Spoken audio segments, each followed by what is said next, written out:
Loh, Maya lo, ketuanya lo. Kita nanya apa rek?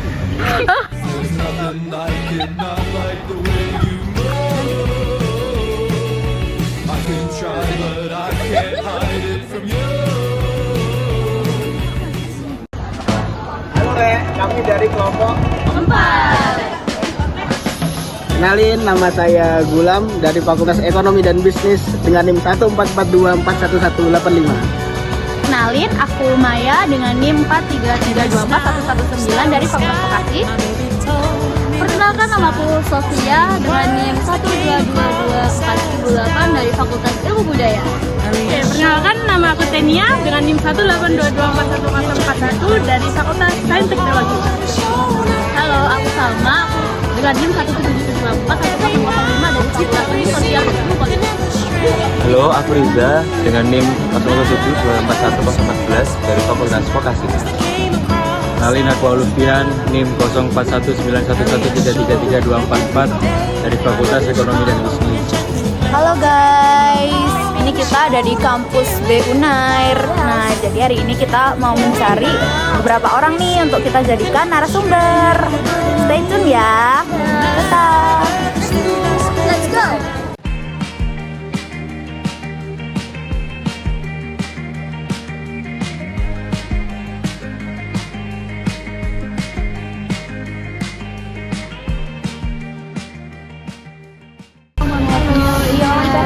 Boleh, silakan.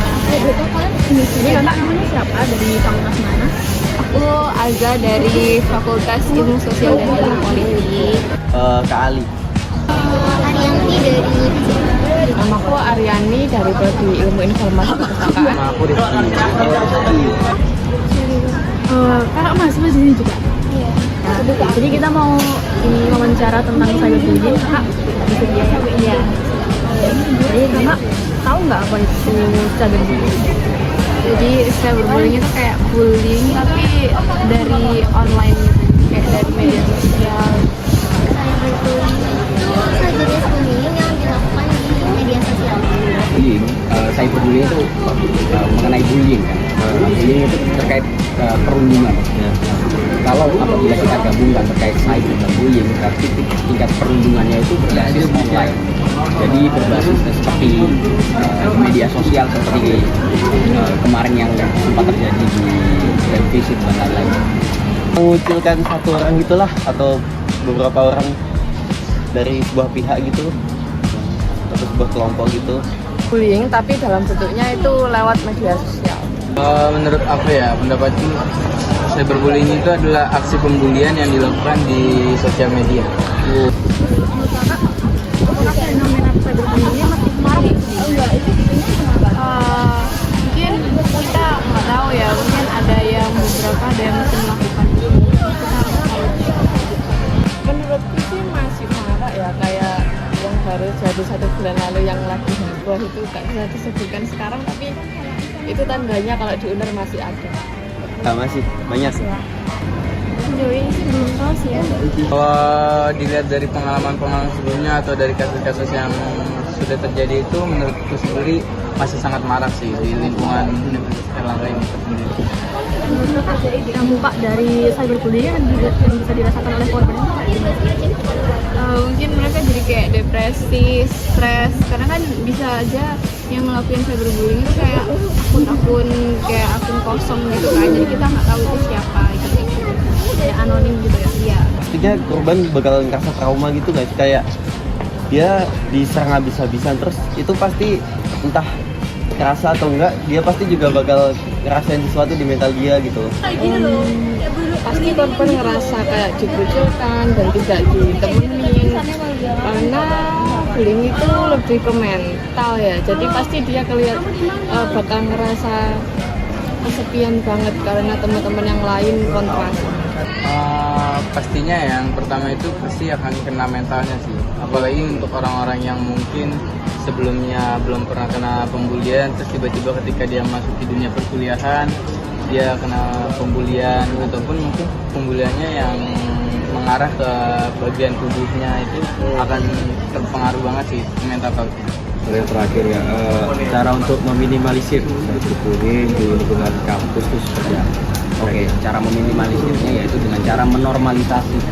Pertama, menormalisasi kegiatan positif yang contohnya membuat program atau dari BEM maupun dari tingkat fakultas untuk membuat kegiatan sosialisasi maupun seminar webinar yang dimana itu terkait cyberbullying maupun bullying itu sendiri. Bullying kan fenomena yang langsung kita dapat rasakan, sedangkan cyber kan secara media sosial.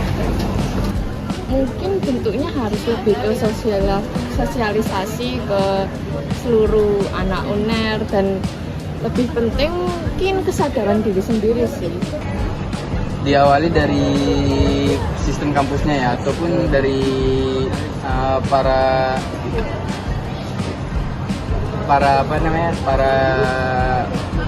pendidik kampus yang mungkin mereka harus mengedukasi lagi para mahasiswanya untuk bertindak tegas atas pembulian itu, karena kan pembulian ini nggak hanya lewat tatap muka ya, karena kan sekarang pembulian sudah bisa dari sosial media gitu, dan kita pun nggak tahu untuk yang dibully ini apakah dia kuat atas pembulian yang dia rasakan atau yang dia alami gitu kan. Mungkin itu sih, dan atau dari mahasiswanya sendiri kita juga harus sadar, karena pembulian ini sebenarnya seharusnya sudah tidak terjadi lagi di dunia kampus atau di dunia perkuliahan. Tapi kira-kira butuh nggak kayak kontak person atau helpdesk atau apa itu? Menurut saya sangat diperlukan, seperti halnya di UNER ini ada Satgas PPKS. Nah, mungkin hal itu bisa diterapkan untuk mengenai cybernya, Satgasnya lah.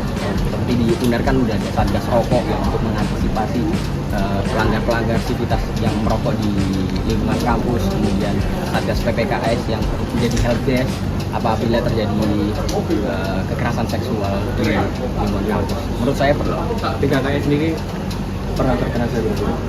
Saya sendiri belum pernah Jangan sampai kayak. Ya. Terima kasih Kak, itu aja pertanyaan dari saya. Siap. Semoga ada harapan nggak dari kakak? Harapan saya ke depannya semoga di lingkungan kampus ini bisa diminimalisir lagi lah terkait cyberbullying, karena ya kalau bisa tidak ada. Kalau saat ini kan kita mulai step by step, kalau bisa diminimalisir dulu dengan cara apa? Dengan cara yang sudah saya sampaikan melalui program yang ada dari tingkat univ maupun fakultas.